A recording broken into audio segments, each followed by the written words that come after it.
말씀을 배우는 자리에 나오신 여러분 모두를 주님의 이름으로 환영하고 축복합니다. 우리 이 시간 찬송하면서 수요 성경 강좌 시작하는데요. 180장입니다. 180장. 우리 옛날 찬송가는 168장입니다. 하나님의 나팔 소리. 우리 180장. 옛날 찬송가는 168장입니다.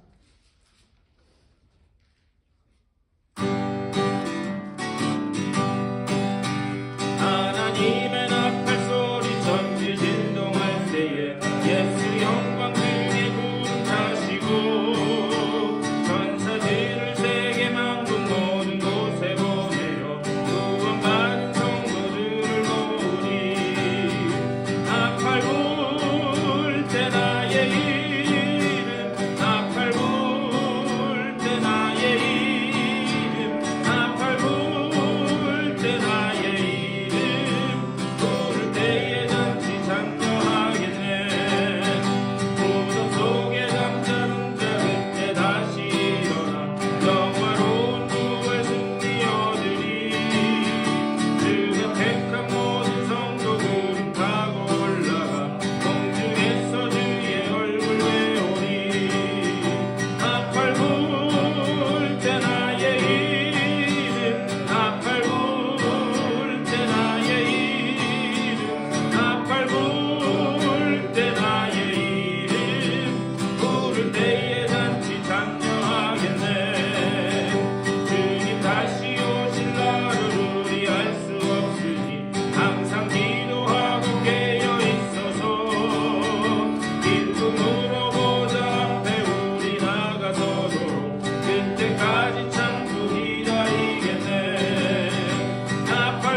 받을 은혜를 사모하는 마음 달라고 또 주님께서 우리의 지혜를 열어달라고 우리 다 같이 준비하면서 한 목소리로 기도하며 나가겠습니다. 주님의 크신 사랑과 은혜를 감사합니다. 아버지 주님께서 온전히 함께하여 주시는 믿습니다. 이 자리에 성령으로 함께하여 주시고 아버지 우리들의 지혜를 열어주셔서 주님의 말씀이 들렸지 하여 주시고 아버지 오늘 이 자리에서 주님께서 하시는 말씀 가운데 주님의 뜻이 깨달아 온전히 알아 아버지 새롭게 결단하는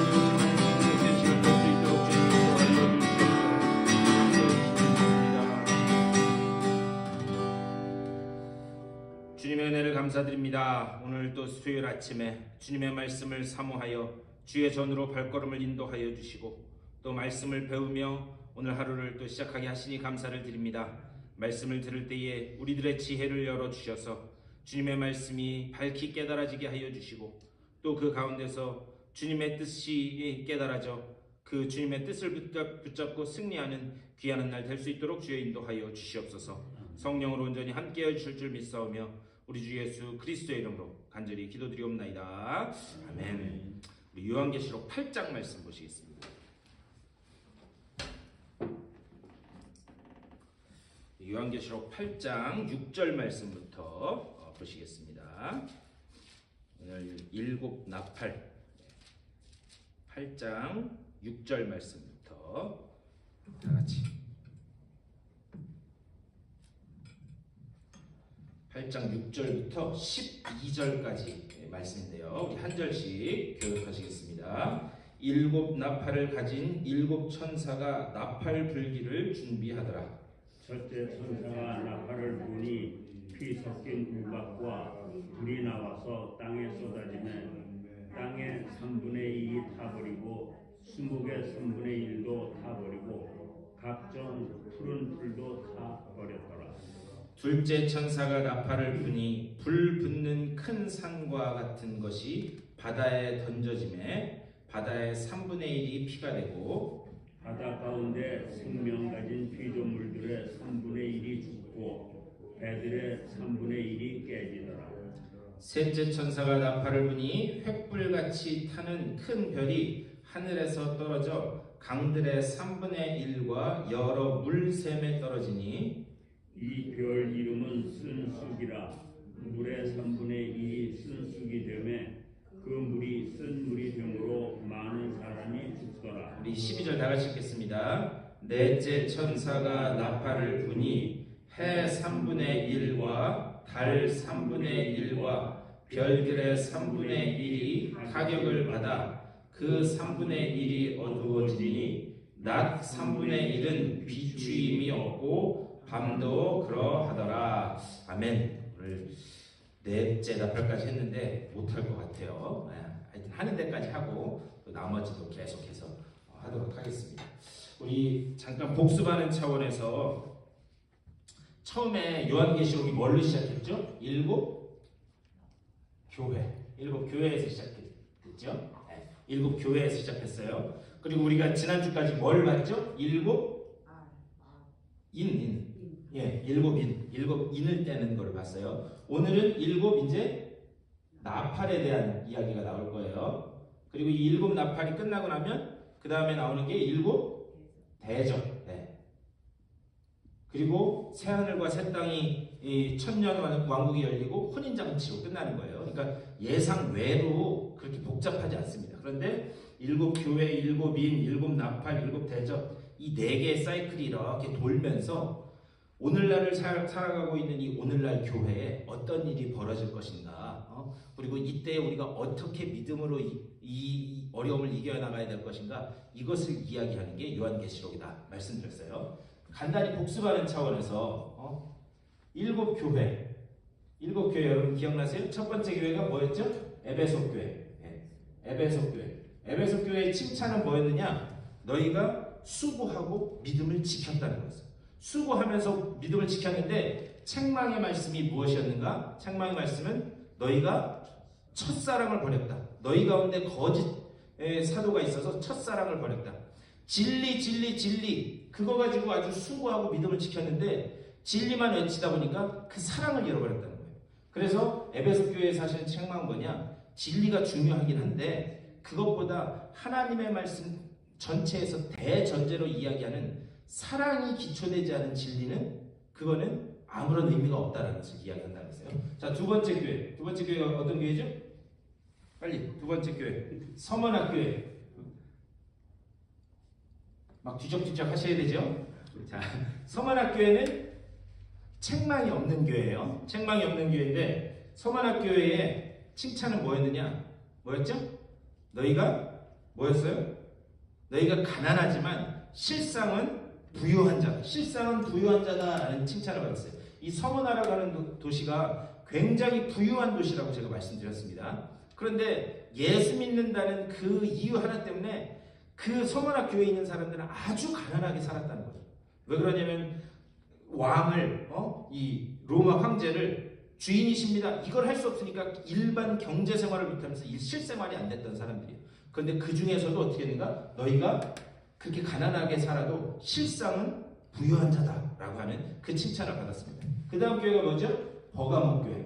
예. 자, 버가모 교회의 칭찬은 뭐였죠? 버가모 교회. 너희가 믿음을 지켰다. 그런데 버가모 교회의 책망은 뭐였느냐? 너희 속에 발람. 이게 뭐냐면은 우상을 숭배하는 재단에 아주 엄청나게 큰 대의를 위해서는 아주 믿음을 지켰다는 거예요. 그런데 먹고 사는 아주 작은 문제 가운데 시리 앞에 무너진 교회가 버가모 교회였어요. 그래서 발람, 니골라당, 제가 말씀드렸죠? 발람과 니골라당은 하나는 히브리어고 하나는 헬라어, 그리스어라는 거예요. 그래서 이 구약의 발람이 어떻게 했죠? 발람이 작은 시리 앞에 하나님의 백성을 저주할 뻔한 그런 죄를 벌였다는 거죠. 기억나시죠? 처음 들은 것 같은 표정을 하시면 안 돼요. 이거 다 말씀드렸던 거예요. 예. 들으니까 기억이 나시죠? 예. 그 작은 시리 앞에 무너지는 그 이 일을 벌여서 그것을 책망받았습니다. 그 다음에 무슨 교회죠? 두아디라. 예. 두아디라 교회 문제점은 뭐였어요? 두아디라 교회 거기도 사랑과 믿음과 섬김을 내가 잘한다 칭찬받았어요. 근데 이 두아디라 교회의 문제는 뭐였느냐? 여자 이세벨. 여자 이세벨은 누구냐? 교회에 영향력 있는 여자 지도자였는데 그렇게 얘기했다는 거죠. 아니 지금 당장 먹고는 살아야 되잖아. 애들 굶는데 그거 어떻게 할 거야? 그리고 거기 우상의 잼을 먹어도 돼. 그런다고 하나님 안 믿는 거 아니잖아. 그러니까는 그냥 거기 가서 우상 그 잼을 갖다 먹어도 되고 그냥 거기서 눈 한번 질끈 감고 절하고 와. 절하고 와. 그러면 그렇다고 하나님이 그 마음 중심 모르는 거 아니잖아. 그렇게 미혹하는 여자 이세벨이 있었다는 거죠. 이 한국 기독교 역사에도 이런 일이 있었습니다. 초기 기독교 때. 일제시대 때 제일 큰 문제가 한국 교회의 제일 큰 문제 중에 하나가 뭐였냐면 신사참배였어요. 신사참배는 뭐냐면 일본 황제가 신처럼 여겨졌다는 거죠. 그래서 그때 그 예배 순서를 보면 예배 시작하는 부분에 일본 황제를 찬양하는 순서가 있었어요. 신사참배하는 교회. 그래서 그때 두 갈래로 나눠진 거예요. 우리가 그냥 신사참배하고 신앙생활 열심히 하자. 그렇다고 우리가 하나님 안 믿는 거 아니지 않느냐.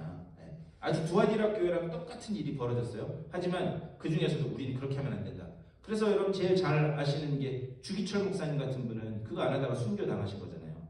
그런데 이제 그게 나중에 해방이 되고 난 다음에도 문제가 벌어졌습니다. 그래서 해방된 이후에 신사참배를 한 교회와 목회자와 그리스도인들, 신사참배를 끝까지 거부한 사람들, 이 둘이 어떻게 서로를 받아들일 것인가, 그것 때문에 아주 큰 신학적인 논란이 있었던 게 사실입니다. 이 두아디라 교회는 그런 문제가 있었다는 거죠. 자, 그 다음 무슨 교회죠? 사대교회. 사대교회는 칭찬이 없어요. 사대교회는 뭐죠? 너희가 살았다 하는 이름은 있으나 어떻게 했다고요? 실상은 죽은 자다. 그러니까 살았다는 이름만 있지 예수 믿는다는 타이틀만 있지 그 속을 들여다보면 생명력 있는 신앙이 없었다는 거예요. 이 사대교회 문제는 그거였습니다. 자, 그 다음에 빌라델비아 교회는 뭐냐? 여기도 책망이 없어요. 칭찬이 있어요. 너희가 아주 작은 믿음을 가졌다. 작은 능력을 가졌다는 거예요. 뭐냐면 여기서 제가 말씀드렸어요. 작다라는 말은 거의 없다라는 거예요. 거의 없다는 거. 그 거의 없는 상황 가운데서도 너희가 믿음을 굳게 지킨 교회이다. 그래서 빌라델비아 교회는 그 칭찬만 있어요. 그래서 빌라델비아 교회 이름이 많은 거예요. 동네에.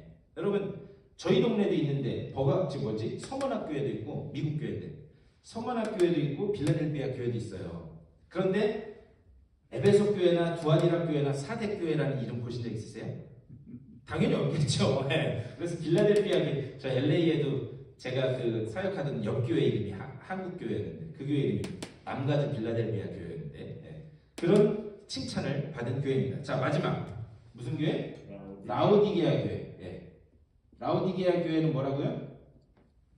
여기도 칭찬은 없어요. 책망만 있어요. 너희가 차든지 덥든지 뜨겁든지 차든지 둘 중에 하나 해라. 그래서 제가 말씀드렸죠. 이 라오디게아 동네쯤 가면 저기서 이 빠뭇갈래 거기서 내려오는 온천수하고 이게 다 식어가지고 여기 가면은 뜨뜻미지근해져서 그래서 너희가 차든지 아니면 뜨겁든지 해라.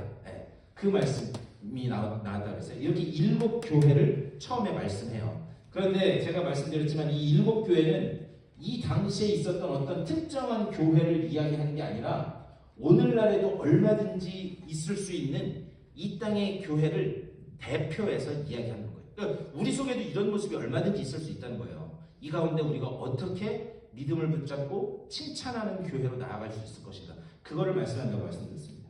자, 지난주까지 했던 일곱 인을 보면 첫 번째, 이게 왜 제가 이 복습을 해드리냐면 이제부터는 7 나팔과 대접을 할 거기 때문에 절반 왔기 때문에 지금 절반 온 상황에서 중간고사는 아니지만 이 지금 다시 리마인드 시켜드리는 거예요. 자, 첫 번째 인이 떼어질 때에 어떤 일이 벌어졌어요? 흰말. 예. 흰말 탄자가 나타났다 그랬어요. 흰말은 뭐다? 적그리스도. 예. 그래서 아주 허울은 멀쩡해 보이는데 사람들을 미혹하고 넘어뜨리는 적그리스도의 모습을 띈 흰말 탄자가 나타난다 그랬어요. 자, 두 번째 인을 뗄 때 무슨 말? 무슨 색말? 계속 말이 나와요. 예. 붉은색 말. 붉은색 말은 뭐다?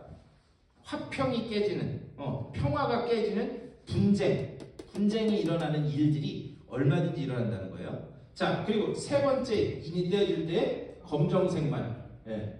검정색 말은 뭐다? 검정색 말은 이 땅에 기근. 예. 기근이 일어나는데 이상하게 기근이 일어나는 중에도 갖는 사람은 더 많이 갖고 못 갖는 사람은 더 못 갖게 되는 그런 아이러니한 상황이 벌어진다는 거죠. 이제 그런 이 세상에서 벌어지는 일이 세 번째 인을 뗄 때 일어난다 그랬어요. 자, 그 다음에 네 번째 인을 뗄 때 무슨 말? 예, 청황색 말. 청황색이 뭐라 그랬어요? 그래서 눈탱이가 밤탱이가 되면 푸딩딩해지는 그런 색깔이라고 했어요. 이거는 죽음, 뭐 질병, 사망, 전염병 이런 걸 상징한다 그랬어요. 그래서 네 번째 인을 뗄 때는 청황색 말탄자가 나타난다. 자, 다섯 번째 인을 뗄 때 무슨 일이 벌어져요? 죽임당한 순교자들이 나타나요. 죽임당한 순교자.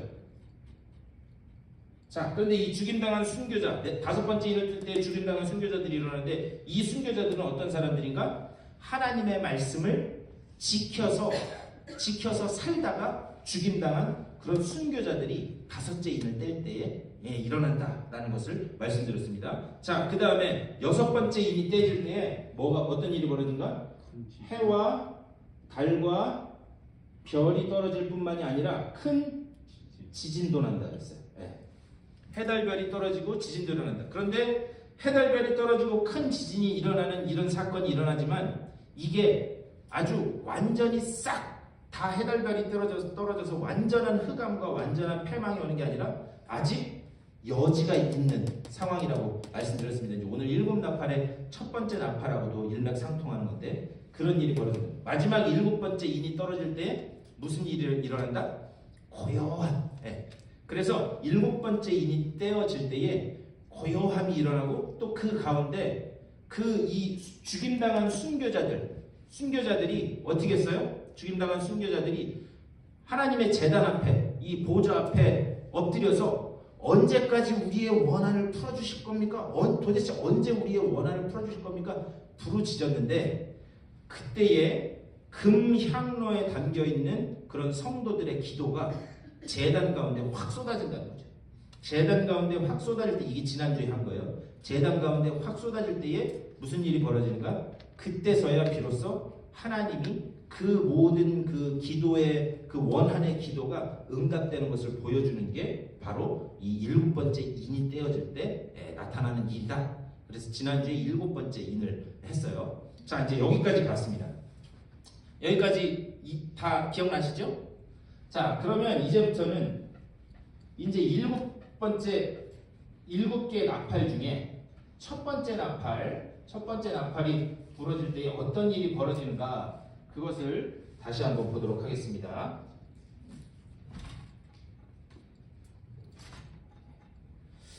자, 제가 6절 말씀 다시 읽어볼게요. 6절 말씀, 6절에서 이렇게 말씀해요. 일곱 나팔을 가진 일곱 천사가 나팔 불기를 준비하더라. 자, 7절 다 같이 읽겠습니다. 시작. 첫째 천사가 나팔을 부으니 피 섞인 우박과 불이 나와서 땅에 쏟아지매 땅의 3분의 1이 타버리고 수목의 3분의 1도 타버리고 각종 푸른 풀도 다 버렸다. 네, 아멘. 자, 우리 1절과 2절 말씀 한번 다 같이 읽어볼까요? 1절과 2절 시작. 일곱 인을 떼실 때에 하늘이 반 시간쯤 고요하더니 2절 시작. 내가 봄에 하나님 앞에 일곱 천사가 서 있어 일곱 나팔을 받았다. 예, 하늘 보좌가 이렇게 있는데 거기 앞에 일곱 천사들이 쭉 서 있었다는 거예요. 일곱 천사들이 쭉 서 있어서 이제 거기서부터 주어지는 일곱 나팔을 받았다는 거죠. 그런데 하늘이 반 시간쯤 고요하다. 제가 지난주에 말씀드렸는데 아마 여러분 지난주 그 들으신 분들은 기억하실 텐데 그 왜 고요한가? 그건 이제 왕이 드디어 이제 이 땅에 나타날 것이다라고 하는. 그래서 제가 그런 말씀드렸어요. 사극에서 보면은 상감마만 합시오.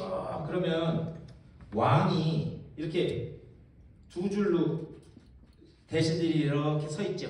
그런 다음에 상감마만 합시오. 그러면은 서로 옆 사람이랑 이렇게 두런두런 얘기도 하다가도 어떻게 해요? 옷을 탁 차려입고 이제 드디어 왕이 오시는구나. 그래서 그 긴장감과 경외심을 가지고 있는 그 잠깐의 고요한 시간, 그거를 여기 지금 1절에서 뭐라 그러냐? 일곱째 인을 떼실 때에 하늘이 반 시간쯤 고요하더니 이제 드디어 이 하늘 보좌의 주인이신 이제 하나님이 딱 등장하시는 거예요. 이제부터 이제 또 새로운 사건이 벌어진다는 것을 보여줍니다. 자, 그런데 나팔을 불었다 이렇게 이야기하고 있어요. 자, 우리 7절에서 첫째 천사가 나팔을 부니 이렇게 돼 있어요. 근데 성경에서요, 도대체 이 나팔이라는 게 뭐냐? 성경에서 말씀하는 나팔이라고 하는 게 대표적으로 성경에서 나팔이라고 할 때 두 가지 단어를 씁니다. 두 가지 단어를 쓰는데 첫 번째 단어가 어떤 단어이냐면 하초츠라라는, 하초츠라 모르셔도 돼요. 그런데 이 하초츠라라고 하는 이 나팔은 뭐냐면 전쟁 시에 군대 장관이 부는 나팔이 이 하초츠라라는. 그래서 성경에도 보면은 나팔을 이렇게 불 때에 지금이야 무전기가 있으니까 뭐 왼쪽 부대 앞으로 가, 뭐 뒤에 있는 부대 오른쪽으로 가, 뭐 이거 하겠지만 그때는 그게 불가능하니까 어떻게 하느냐? 어떤 사람이 어떤 나팔을 쭉 이렇게 불면 오른쪽에 있는 부대가 쭉 전진을 해요. 또 어떤 사람이 쭉 나팔을 불면 왼쪽에 있는 부대는 뒤로 가서 수비를 하고. 제가 무슨 말씀드리는지 알겠죠? 그런 모든 것들을 다 이 나팔로 이렇게 사람들한테 신호를 보냈는데 그때 전쟁할 때 쓰는 하초츠라라는 그런 나팔이 있어요. 그런데 오늘 여기 이 요한계시록 8장에서 이야기하는 이 나팔은 뭐냐면은 이 쇼파르라고 하는, 히브리어로는 쇼파르라고 하는데 그 나팔을 이야기합니다. 그러면 이 쇼파르라고 하는 이 나팔은 어떤 나팔이냐면 대표적인 예가 이제 이스라엘 백성이 요단강을 건넌 후에 가장 먼저 한 첫 번째 전쟁이 어딘 줄 아세요? 무슨 성? 여러분들 잘 아는 여리고성 전투를 해요.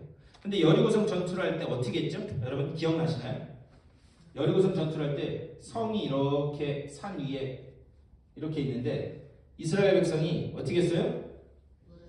첫날 한 바퀴, 둘째 날 한 바퀴, 이렇게 그냥 돌았어요. 근데 거기에 보면 뭐라고 되어 있냐면은 성을 돌 때에 앞에서 나팔을 불었다라고 그렇게 되어 있습니다. 근데 그 나팔이 쇼파르예요. 근데 이 나팔은 누구만 불게 되어 있었냐면 제사장만 불게 되어 있었어요. 그래서 이 쇼파르, 이 나팔이라고 하는 것은 제사장이면, 그래서 이 제사장이 부는 나팔은 숫양의 뿔로 만들었거든요. 숫양 이렇게 휘어진 양의 뿔로 만든 그 나팔이었는데 이것은 제사장만 불게 돼 있어요. 자, 왜 그렇다면 이 여리고성, 제가 여리고성 가봤거든요. 지금이야 그냥 조그만 언덕처럼 되어 있는데 상당히 이 경사가 높아요. 그러니까는 그게 수천 년 전에는 거기를 올라가는 게 그렇게 쉽지 않았을 것 같다라고 그렇게 보입니다. 왜 그러냐? 거기가 산이 이 비탈길이 있다 보니까 밑에서 못 올라와요. 그냥 위에서 돌멩이 하나 이렇게 던져도 맞고 죽을 만큼 그런 요새입니다. 그런데 이 요새를 전쟁을 하는데 어떻게 하느냐? 제사장이 가지고 있는 이 쇼파르, 이 양뿔 가지고 돌기밖에 안 했어요. 그리고 마지막 날 싹 돈 다음에 와 하고 함성을 질렀더니 어떻게 했다면 이게 와르르 무너졌다는 거죠. 뭐냐? 왜 가나안 땅을 정복하는 첫 번째 전쟁인 이 여리고성을 이런 방식으로 하느냐? 이제부터 너희가 하는 전쟁은 인간적인 힘이나 능력 가지고 하는 전쟁이 아니라는 거예요. 오직 하나님께서 명령하셔서 그 하나님의 그 뿔 나팔을 불고 하나님의 그 인도하심만 믿고 나아갈 때에 이 땅 정복도 되고 이 땅에서 너희가 온전한 평화와 행복을 누릴 수 있다는 것을 이걸 아주 그냥 첫 번째 전쟁부터 샘플로 보여주시는 거예요. 그런데 그 쇼파르라고 하는 이 나팔, 지금 여기 요한계시록에서 부는 그 나팔이 바로 이것을 이야기하는 겁니다. 이해가 되시나요? 자, 그렇다면 그 하나님이 직접 부시는 그 나팔이 벌어질 때에 어떤 일이 벌어지는가? 특별히 이 쇼파르라고 하는 제사장이 부는 나팔은 언제 불려졌는지 한번 그걸 한번 봤으면 좋겠어요. 여러분들 여기 성경책 표시해 놓으시고 우리 출애굽기 19장 한번 가보시죠. 우리 요즘에 새벽에 하는 출애굽기 19장, 창세기 다음에 그 다음에 출애굽기죠. 출애굽기 19장. 제가 가진 성경책에 110쪽 있네요. 110쪽. 출애굽기 19장 16절. 출애굽기 19장 16절. 111쪽 뭐 이때쯤이네요. 19장 11절. 제가 16절 읽을게요. 셋째 날 아침에 우레와 번개와 빽빽한 구름이 산 위에 있고 나팔 소리가 매우 크게 들리니, 여기서 말하는 이 나팔 소리, 이 나팔이 쇼페르예요. 쇼페르. 들리니 진중에 있는 모든 백성이 다 떨더라. 이렇게 되어 있어요. 자, 우레, 번개, 빽빽한 구름, 이런 건 뭐냐면 하나님의 임재를 상징할 때 항상 우레, 번개, 빽빽한 구름, 이런 것들이 있어요. 그래서 이제 우리 새벽에 이제 조금 있으면 시내산에서 모세가 하나님의 명령에 따라서 시내산 올라가는 장면을 내일이나 모레쯤 볼 거예요. 내일이나 모레쯤 볼 텐데, 그때에 하나님이 임재하셨다는 것을 시내산 밑에 있는 백성들은 어떻게 알았냐면 산 위에 번개가 치고 구름이 껴있고 우레와 같은 막 소리가 들리고 그러면 저 산에 지금 하나님이 임하셨구나, 이거를 알 수 있었어요. 그런데 그 하나님이 임재하신다라는 것을 나팔 소리로 그렇게 제사장이 불어서 표시하는 거예요. 그러니까는 이 쇼페르라고 하는 것은 뭐냐면 하나님의 임재를 상징할 때 그때 이 쇼페르라고 하는 이 쇼파르라고 하는 이 나팔을 불었다 말씀이에요. 자, 그리고 17절 말씀, 17절 다 같이 읽겠습니다. 시작. 모세가 하나님을 맞으려고 백성을 거느리고 진에서 나오네. 그들이 산 기슭에 서 있는데, 자, 산 위에 하나님이 임재하신 걸 보고 이제 모세가 백성들은 남겨놓고 혼자 떠나서 갔다는 거예요. 자, 18절 시작. 시내산의 연기가 자욱하니 여호와께서 불 가운데서 거기 강림하심이라. 그 연기가 옹기가마 연기같이 떠오르고 온 산이 크게 진동하며. 연기가 자욱하고 불 가운데 거기 강림하시고, 이거 지금 뭘 상징하는 거예요? 다 임재. 근데 하나님이 임재하실 때 뭘 불었다고요? 쇼파르라고 하는 나팔. 하나님이 저기 임재하셨다라는 것을 드러내기 위해서 이 쇼파르라는 걸 불었다는 거예요. 자, 그리고 나서 19절 말씀 시작. 나팔 소리가 점점 커질 때에 모세가 말한즉 하나님이 음성으로 대답하시더라. 하나님이 이제 임재하셔서 모세에게 말씀하신다라는 걸 이야기해요. 제가 이걸 왜 말씀드리냐면 이 쇼파르, 이 나팔은 언제 불렸다고요? 하나님이 임재하셨을 때. 그러니까는 이 여리고성을 돌 때에도 제사장이 나팔을 분 이유가 있어요. 이 전쟁 가운데 지금 누가 임재하셨다고요? 하나님이 임재하셨다. 이제부터 이 전쟁은 사람의 힘으로 싸우는 싸움이 아니라 하나님이 임재하셔서 직접 싸우는 싸움이다. 그것을 보여주기 위해서 제사장이 나팔을 불면서 갔다는 거예요. 자, 그런데 이 나팔이 또 다른 데서는 어떻게 표현되느냐? 여기에서 이제 뒤로 넘어가면은 레위기가 나오고 그 다음에 민수기예요. 민수기 우리 10장을 한번 가보시죠. 출애굽기 다음에 레위기 지나고 나면 민수기예요. 민수기 10장. 민수기 10장 211쪽에 있네요. 제가 가진 성경책이 뒤로 조금 넘겨주셔서 211쪽 10장 1절 말씀. 그 뒤로 좀 몇 장 넘기시면 211쪽 10장 1절 말씀. 제가 1절 읽을게요. 다 찾으셨죠? 10장 1절. 여호와께서 모세에게 말씀하여 이르시되, 자 2절 시작.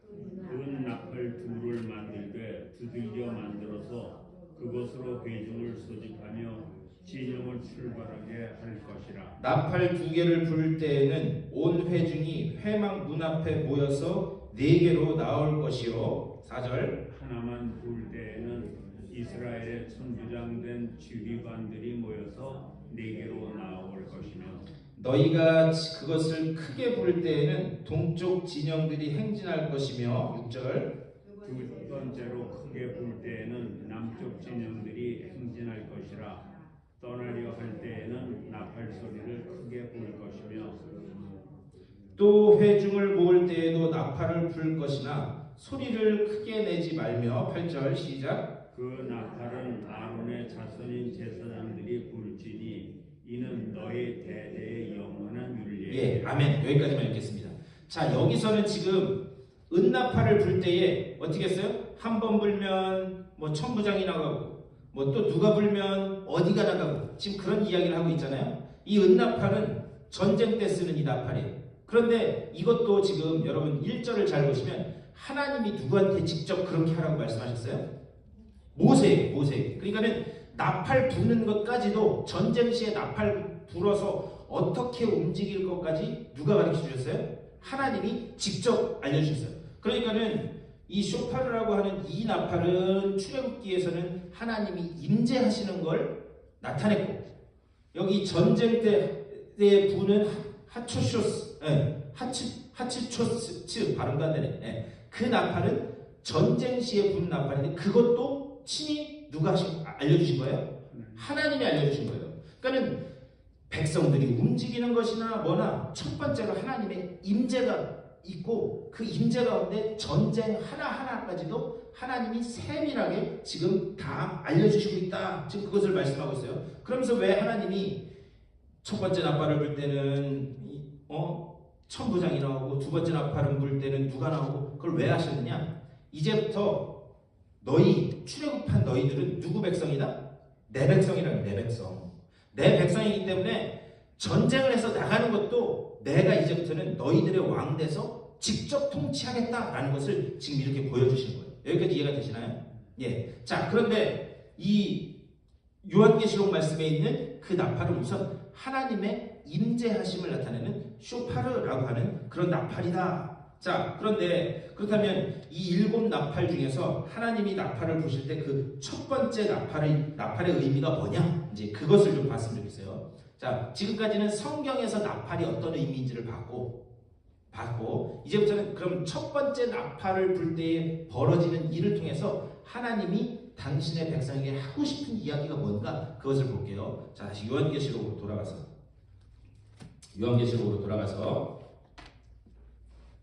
자, 요한계시록 제가 읽을게요. 6절. 7 나팔을 가진 7 천사가 나팔 불기를 준비하더라. 첫째 천사가 나팔을 부니 뭐가 내렸대요? 피 섞인 우박. 네, 피 섞인 우박. 자, 피 섞인 우박과 뭐가 나왔대요? 불. 예, 피 섞인 우박과 불. 이게 나왔다는 거죠. 자, 나와서 땅에 쏟아짐에 땅에 얼마가 타버렸대요? 이 두 개가 나와서 3분의 1이 타버렸대요.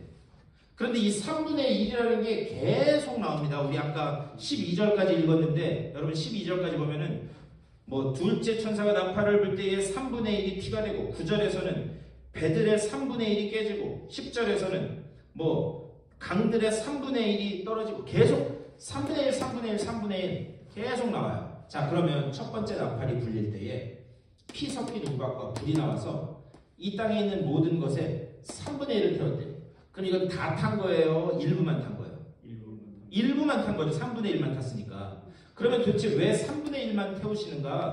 이 나팔의 재앙을 통해서 이제 우리가 계속 두 번째, 세 번째, 네 번째 보겠지만 이 재앙을 통해서 하나님이 말씀하고자 하는 근본적인 그 목적은 뭐냐? 우선 첫 번째, 나팔이 불릴 때에 하나님은 이 땅을 심판하신다는 거예요. 하나님 반드시 심판하시겠다는 거예요. 그런데 자, 뭐에 대해서 심판하시느냐? 여러분, 우박하면 우리 지금 요즘에 출애굽기 하고 있잖아요. 우박이 뭐 중에 하나예요? 10가지 재앙 중에 하나죠.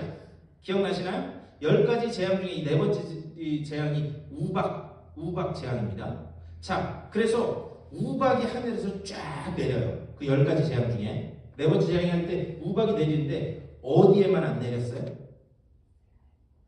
네? 며칠 안 됐어요. 지금 그거 한지 기억나세요? 이스라엘 백성이 살고 있는 고센 땅에만 우박이 내리지 않았다라고 그렇게 되어 있어요. 자, 그렇다면 이 우박을 통해서 애굽의 하나님이 마음이 완악하고 그리고 하나님의 말씀 듣기를 거부하는 자를 심판하시려고 하는데, 그 심판은 하나님의 말씀을 거부하는 사람에게만 내리는 거예요? 아니면 온 인류 모든 사람들에게 내리는 거예요? 그렇죠. 거부하는 사람에게만 내리는 거예요. 왜? 하나님의 백성이 있는 고센 땅에는 그 우박이 내리지 않았다는 거예요. 네. 그러니까 거기에서 오늘 이 피 섞인 우박과 불과 이 심판을 통해서 이게 다, 그래서 신약과 구약이 이게 일맥상통하면서 이게 말씀이 하나라는 것을 우리가 어떻게 알 수 있냐면, 심판은요 항상 심판으로 끝나는 적이 없습니다. 특별히 하나님이 심판을 하실 때에 당신의 백성들을 심판하실 때가 있어요. 그런데 심판은 항상 심판으로 끝나는 적이 있다 없다?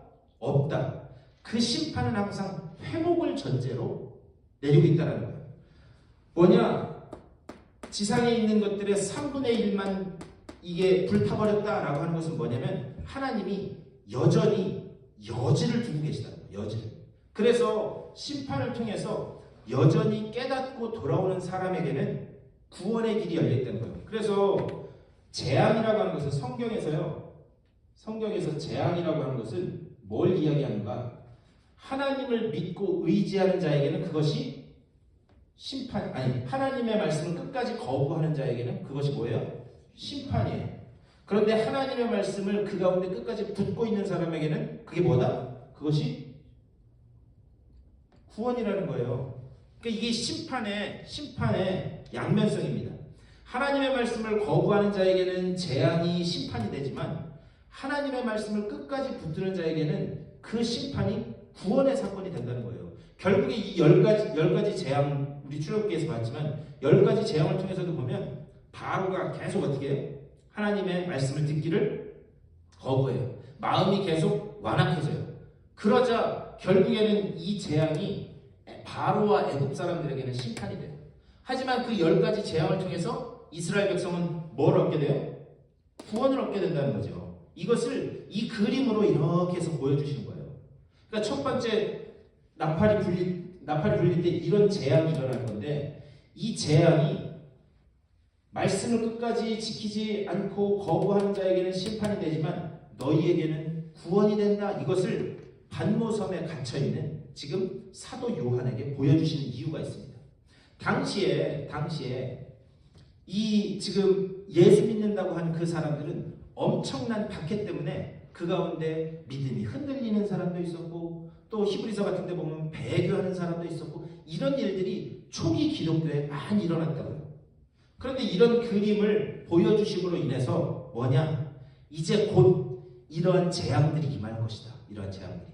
그런데 이런 재앙들이 임할 텐데, 그 가운데 끝까지 말씀을 거부한 자에게는, 그리고 흔들려서 떠내려간 자에게는 그것이 심판이 될 거지만, 그 가운데 말씀을 붙들고 있으면 그 심판을 통해서 그 붙들고 이긴 자에게는 하나님의 구원이 임함을 보게 될 것이다. 이것을 이 그림으로 지금 보여주시는 거예요. 그러니까 그 가운데서도 왜 그렇다면 계속 3분의 1 말씀을 하시느냐? 처음에는 못 알아들을 수도 있어요. 그렇죠. 처음에 얘기해가지고 우리 그런 얘기 많이 하죠. 애들 키우거나 아니면은 친구들 사이에서, 야, 좋은 말로 할 때 어떻게 하라고? 그렇지. 야, 좋은 말로 할 때 말 들어. 저희도 애들한테 정아한테도 저 그런 얘기 많이 하거든요. 뭐 할 때 안 해. 뭐 어쩌고 숙제하라 그러면, 걔가 한글 학교를 다니는데 한글 학교 숙제가 상당히 많더라고요. 그 십자가교회 그 한글 학교가. 근데 숙제하라 그러면 이제 목요일까지 그거를 숙제를 제출을 해야 되는데 온라인으로 그걸 안 해요. 그럼 이제 화요일 날 숙제 하라고 해요. 그럼 하겠어요, 안 하겠어요? 뭐라 그랬어요? 내일 할게 그러잖아요. 그리고 이제 해서 수요일 날 저녁이 됐어. 숙제해. 그러면 하겠어요, 안 하겠어요? 네, 안 하죠. 그러니까는 그때 하는 얘기가, 제가 하는 얘기가 뭐냐면, 제 엄마는 그렇게 하는데 제가 하는 얘기가, 야, 좋은 말로 할 때 들어. 예.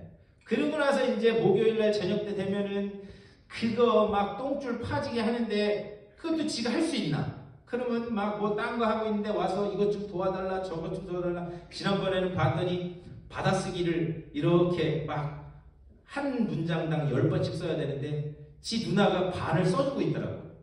예, 그래서 너 지금 뭐 하는 짓이냐 그렇게 했는데, 그런 거 보면서 야, 좋은 말로 할 때 들어. 3분의 1씩 여지를 계속 남겨두시는 이유는 뭐냐? 하나님이, 하나님의 목적은 어디 있는가? 단 한 명이라도, 단 한 생명이라도 끝까지 인내하고 참고 기다리면서 돌아오기를 바라는 게, 그게 하나님의 사랑이라는 거예요. 그게 하나님이 온 인류를, 그러니까 하나님은요, 우리의 아버지, 우리의 아버지도 되시지만 온 인류를 향해서는 하나님이 되신 거예요. 자, 다시 한번. 하나님은 믿고 따르고 순종하는 자에게는 아버지가 되세요. 그런데 온 인류에 대해서는 하나님이 되셔서, 하나님이 온 인류를 향한 목적은 뭐냐? 단 한 생명이라도 다 떨어지지 않고 구원받기를 원하시는 것이 하나님이 인류를 향해서 가지고, 온 세상을 향해서 가지고 계신 긍휼과 자비와 사랑의 마음이라는 거예요. 그래서 계속해서 여기 이제 두 번째, 세 번째, 네 번째 계속 3분의 1. 이게 뭐다? 야, 좋은 말로 할 때 들어. 그 사인을 보면서 들어와라라는 그 말씀을 계속해서 하고 있는 겁니다. 자, 그러면서 3분의 1씩 남는다? 이건 뭐냐? 아직 여전히 흔들리고 있는 자들에게는 하나님의 은혜가 뭐냐?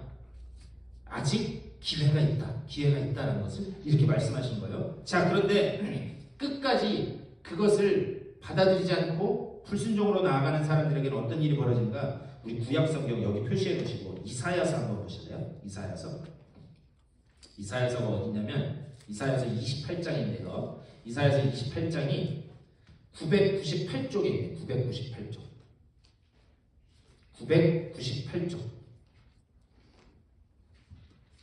998쪽 28장 17절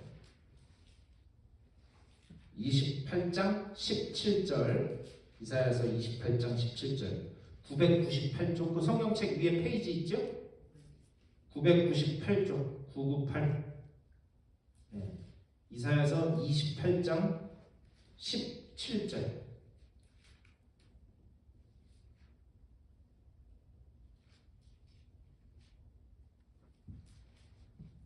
찾으셨어요? 28장 17절 우리 다 같이 읽겠습니다. 시작. 나는 정의를 식량줄로 삼고 공의를 저울추로 삼으니 우박이 거짓의 피난처를 속성하며 물이 그 숨는 곳에 넘칠 것인지. 아멘. 자, 끝까지 돌아오지 않는 자에게는 어떻게 하는가? 정의를 측량줄로 삼는다는 거예요.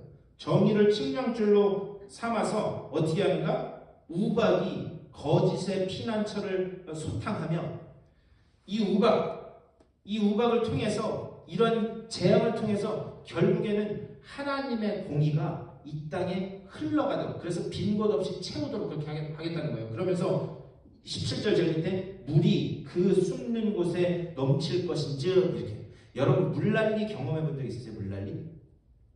제가 이제 아버지 예전에 제가 어렸을 때 초등학생 아주 2학년, 1, 2학년 이럴 때였는데, 제가 영등포 살았거든요. 영등포 살았는데 이 영등포 옆에 안양천이라고 하는 이 물이, 지금은 개울도 아니죠. 아주 큰 천이 흘러요. 그런데 그때만 해도 정비 사업이 안 돼서 비만 조금만 오면 그 안양천 물이 넘쳐 흘렀어요. 거기가 그 뚝방 그 밑에 개가 저희 그 집이었는데, 그런데 새벽에 자고 있는데 아버지가 깨우세요.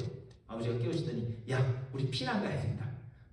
그때가 한 83년이나 4년 이때쯤 됐을 때였는데, 그래가지고 자다 말고 여름에 장마가 난 거를 막 해가지고, 다행히 저희 그 장로님 댁이 2층 건물의 2층에 그 장로님 댁이 있었는데 거기로 피난을 가서 며칠 있었던 기억이 나요.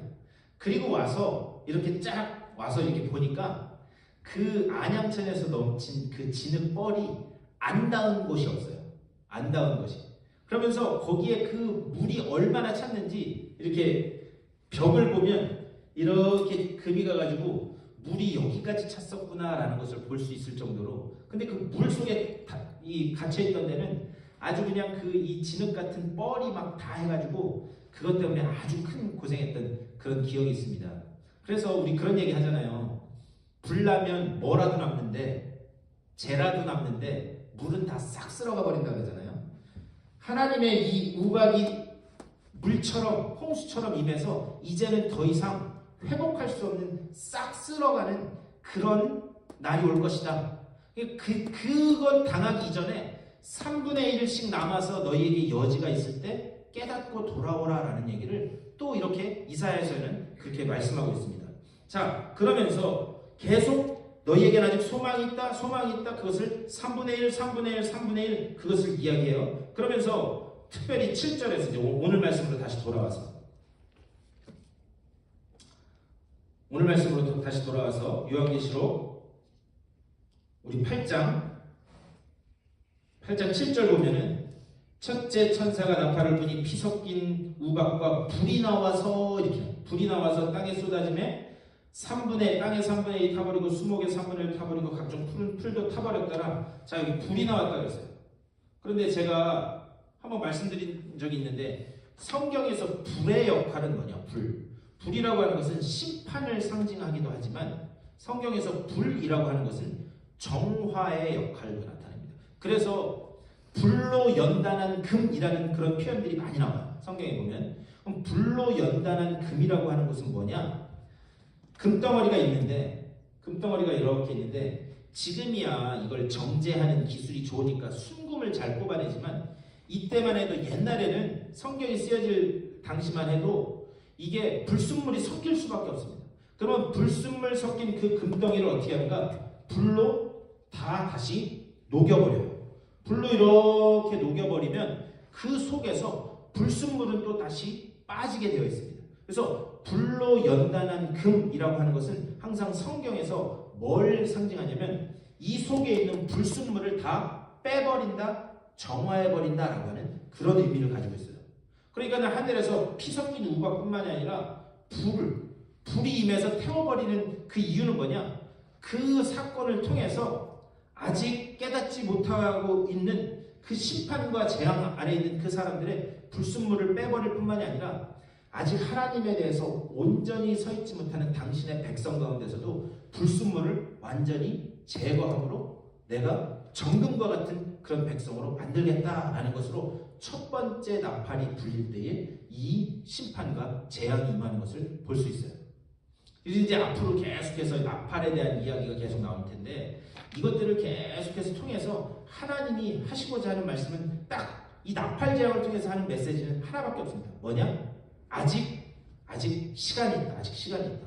돌아올 수 있을 때 돌아와라. 마지막으로 성경 구절 한 군데만 우리 보고 마칠까요? 구약성경 스가랴서 보세요. 스가랴서 구약성경 스가랴서가 어딨냐면 구약성경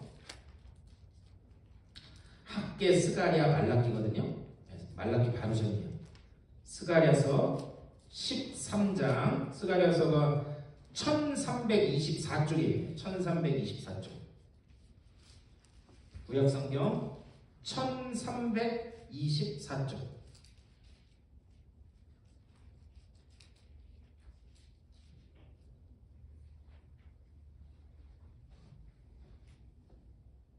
자 1324쪽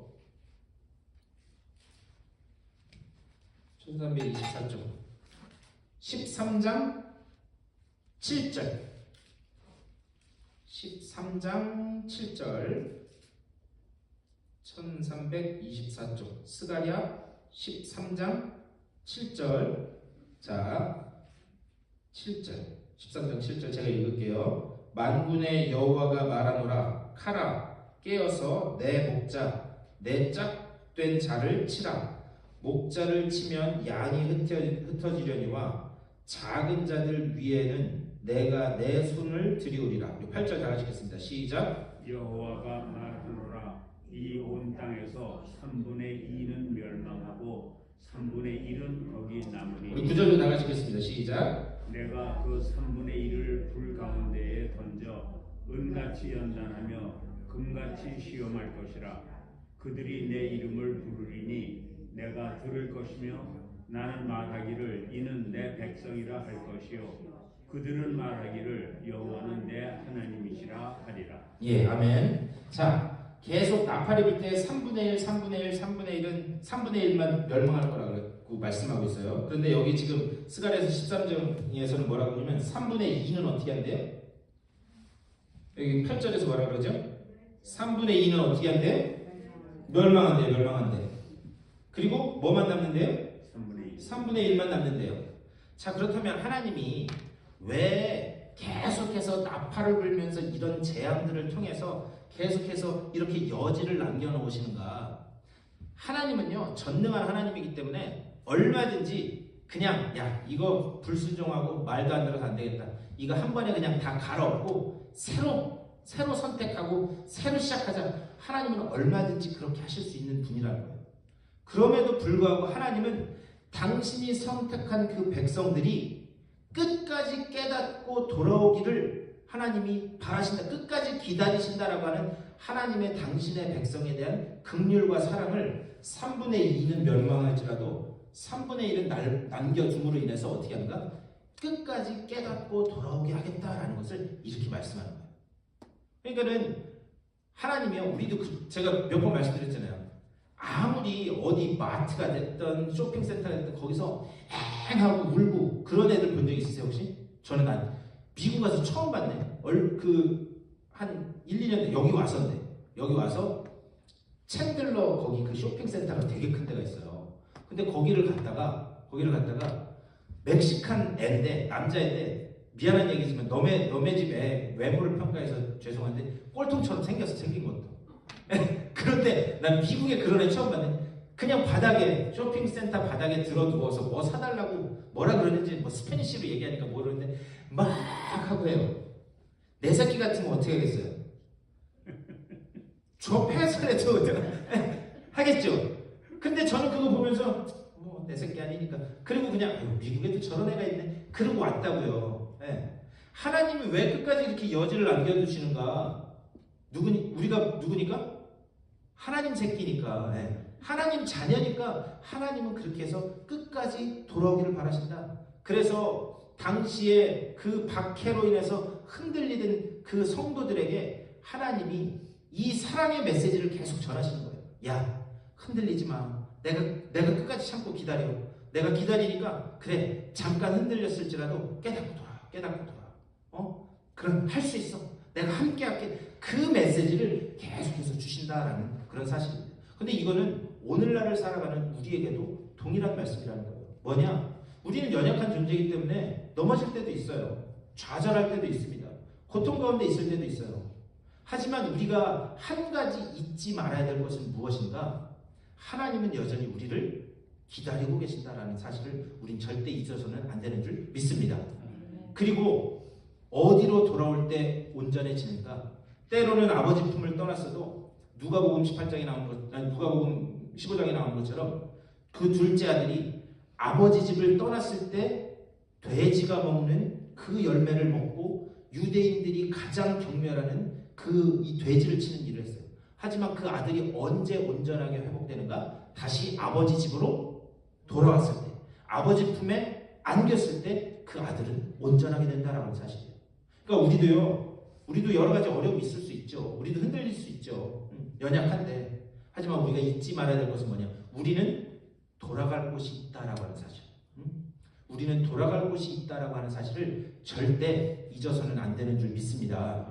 네. 제가 마지막으로 이건 제가 경험한 너무 놀라운 간증인데, 아버지 집이 있다는 게 얼마나 놀라운 사실이냐면, 제가 클레먼트 그 신학교에서 공부를 할 때 구약 박사과정을 공부하시던 장로교회에서 오신 목사님이 계셨어요.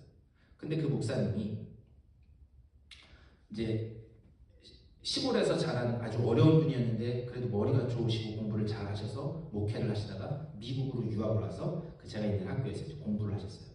그랬는데 이제 뭐 그 시골에서 계신 부모님도 연세도 많으시고 도와주실 수도 없고 뭐 그러니까는 그 사모님이 아주 열심히 막 그 목사님 공부할 수 있도록 뒷바라지하고 뭐 여기서 일하고 웨이트리스 하고 하면서 그 목사님을 공부하는 것을 뒷바라지했는데 그 목사님이 몸이 약하셔서 그게 간암으로 온 거예요. 공부하다가 스트레스가 받아서. 그래서 간암으로 왔는데 미국에 오신 지 거의 20년 가까이가 됐는데 한국을 한 번도 못 나가셨대요. 왜 한국을 못 나갔냐면 아니 지금 하루하루 공부하면서 생활하기도 힘든데 미국 나갈 그게 어디 있겠어요. 그리고 어머님도 연세가 많으신 그 어머님도 미국에 한번 오시고 싶다가도 내가 미국 가면 뭐하냐. 이 돈 아들 공부하는데 도와주자.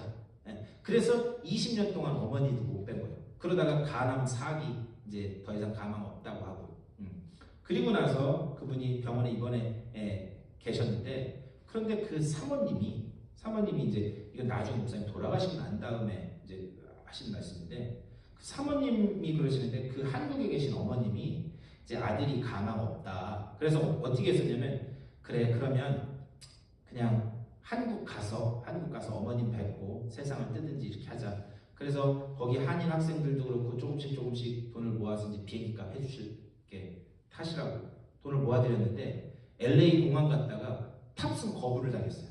왜 그러냐면 간암 말기다 보니까 얼굴이 까맣고 사람이 뭐 정상적인 얼굴이 아니니까 비행기 이 항공사에서 비행기 타다가 사고 난다고 우리 못 태운다고. 그래서 공항까지 갔다가 와가지고 이틀 있다가 돌아가셨어요. 이틀 있다가 돌아가셨는데 그 사모님이 그러셨는데 한국에 계신 그 어머님이 이제 돌아가셨다라고 한국에 계신 시어머니께 전화를 드렸더니 야 우리 아들 안 죽었다. 우리 아들 안 죽었다.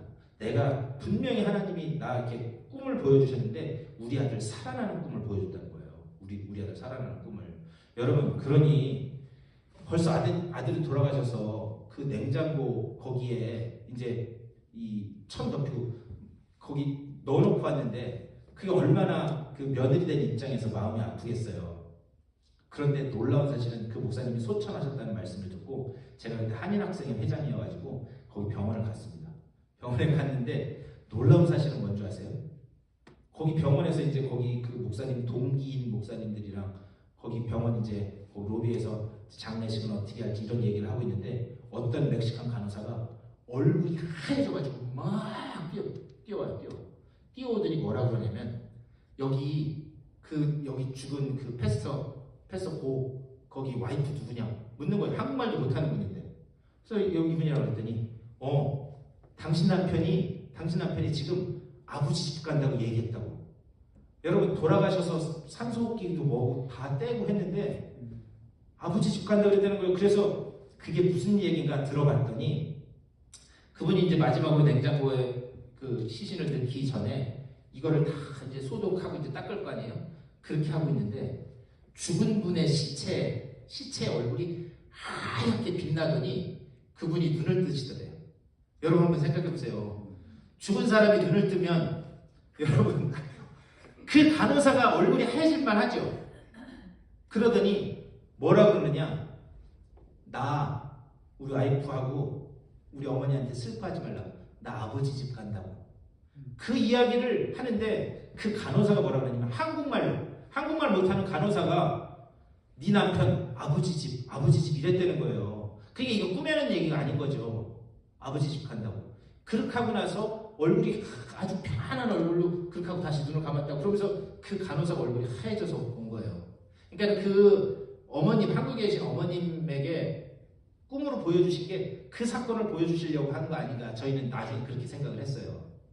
그런데 그분이 돌아가시기 전에 병원에 가서 뵀을 때는 얼굴이 까맣고 간암 말기라서 못 드시고 완전 여기 그 피골이 상접한 얼굴이었는데 그 평안한 모습으로 돌아가셨다라는 그 이야기를 보면서 우리가요 아버지 집 갈 때가 있다라고 하는 게 얼마나 이게 감사한 일이고 그리고 얼마나 우리가 소망을 가질 수 있는 건가 이걸 볼 수 있습니다.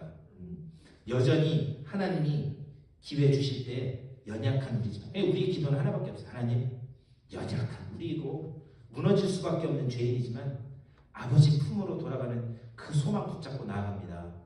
하나님이 그 품으로 품어주실 줄 믿습니다. 예, 오늘 그 말씀을 기억하면서 쓰셨으면 좋겠어요. 혹시 좀 궁금하신 거 있으신가요? 내일부터는 쭉 이제 두 번째, 세 번째 하겠습니다. 네. 목사님 저 이제 일곱인, 일곱 나팔, 일곱 대죠.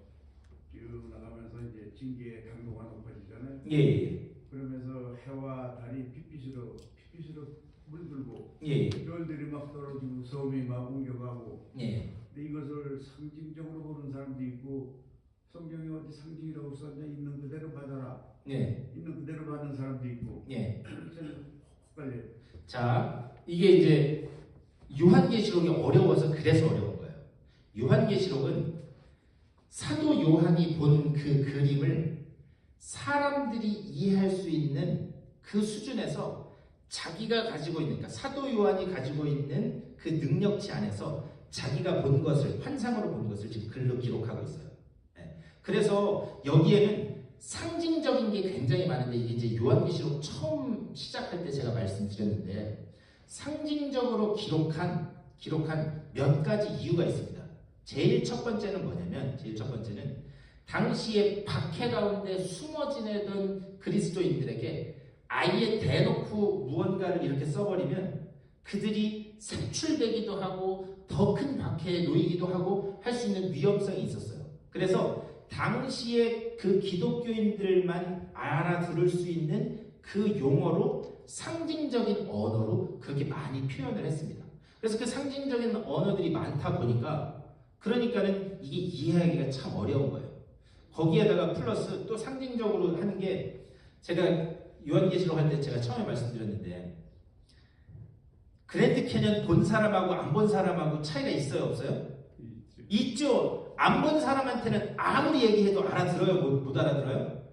네, 그러니까 나는 본 사람 입장에서 내가 할 수 있는 최대한의 언어의 표현으로 해도 그게 참 알아듣기가 어려워요. 네. 그러다 보니까 그런 상징적인 언어들도 들어가요. 그런데 이 요한계시록에는 상징적인 언어와, 그런 상징적인 언어와 당시 그리스도인들만 알아들을 수 있는 그런 언어와, 또 문학적인, 이 성경은 하나님의 말씀이기도 하지만, 하나님이, 모든 성경은 하나님의 감동으로 된 것으로, 그건 뭐냐, 하나님이 직접 쓰실 수도 있었어요. 이거 전능하신 하나님이니까.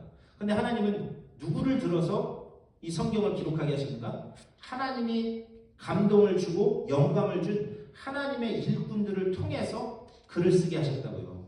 그러다 보니까 제가 그래서 이런 거, 특별히 뭐 시편도 그렇고, 시편이 가장 대표적인데 문학적인 기법으로 설명하는 경우들이 많이 있어요. 내가 스올에 들어갔다든지, 뭐 그런 얘기 있잖아요.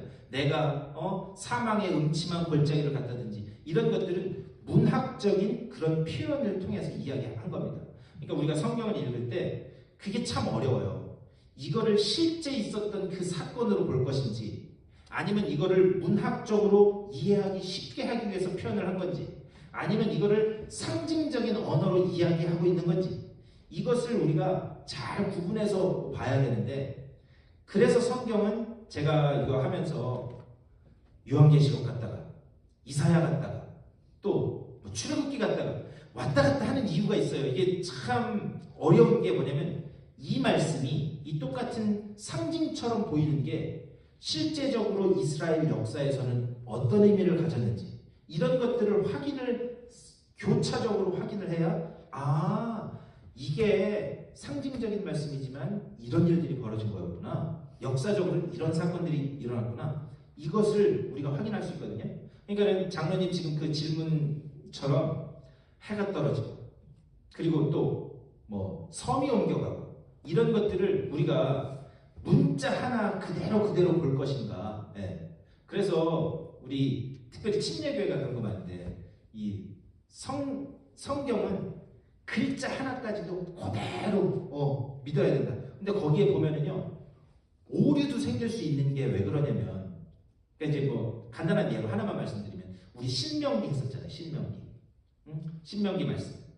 그러면 신명기 말씀 제일 끝에 어떤 기록이 되어 있냐면, 모세는 눈이 어둡지 않고 기력이 쇠하지 않았는데 그는 어떻게 됐어요? 하나님이 데려가셔서 죽었다 라고 이렇게 되어 있어요.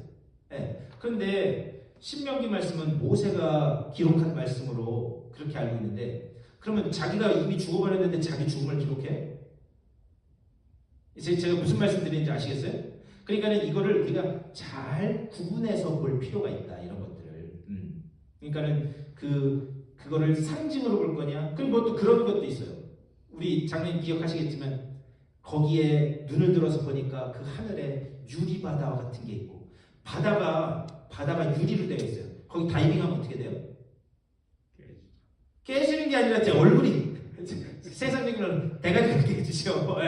그러니까 그런 상징적인 언어들과 이거를 우리가 잘 구분해서 보는 게 중요하다. 그러니까 이게 실제적인 그런 걸로 볼 것이냐. 그게 참 어려워요. 그래서 저도 이거를 준비하면서 참 어려운 게 뭐냐면 저도 주석책도 보고 또 사전도 찾아보고 이렇게 하는데 야 이게 지금 상징으로 얘기하고 있는 거냐 아니면 이게 진짜로 얘기하고 있는 거냐 이걸 구분하기가 참 쉽지 않더라고요. 그래서 여러 가지 책들을 구분하면서 지금 말씀드리는 겁니다.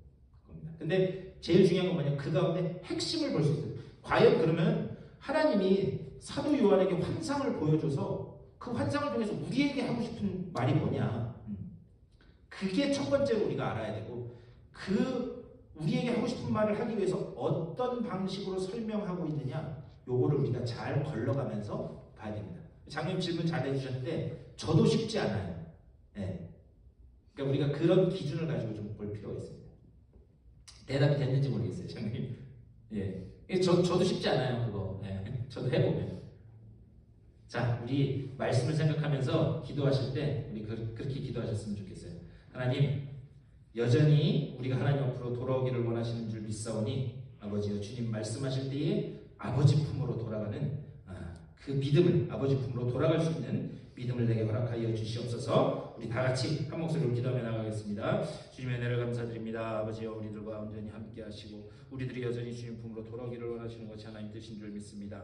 말씀하고 부르실 때에 순종하며 나아가게 하여 주시고 아버지 정말 주님께서 우리가 주님 앞에 나아가 기쁨으로 나아가기를 바라시는 그 방향으로 인도하시는 그 방향으로 온전히 나아가 하나님의 그 놀라운 은혜와 구원의 그 성취를 맛보는 우리들의 삶이 될 수 있도록 주여 인도하여 주시옵소서.